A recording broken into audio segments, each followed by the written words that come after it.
सभापती महोदय, मी स्पेसिफिकच विचारणार आहे कारण की कायदा व सुव्यवस्थेवर चर्चा करताना विस्तारानं बोलतात. माझा स्पेसिफिक प्रश्न आहे, सन्माननीय गृहमंत्री महोदय या ठिकाणी आहेत.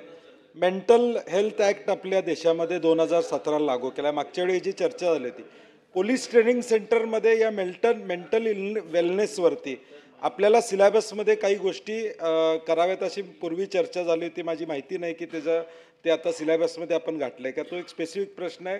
जर घातलं नसेल तर कारण की आपले डिप्रेशन आणि तणाव याच्यातून आत्महत्या वाढतात असं साधारणपणे आपल्याला दिसून येतं.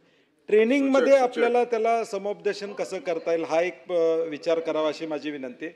दुसरं, आपण वेलफेअरमधून 50,000 रुपये ताबडतोब देतो, ते 1 लाखापर्यंत त्याला देता येतील का? आणि सुसाईडमध्ये अनुकंपाचा कायदा आपल्याला लावता येईल का, त्याचा विचार आपण करावा.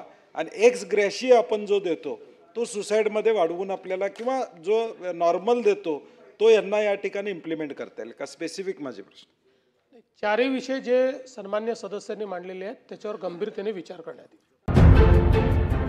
आपण पाहत आहात मावळा न्यूज 24, सर्वसामान्यांचा बुलंद आवाज.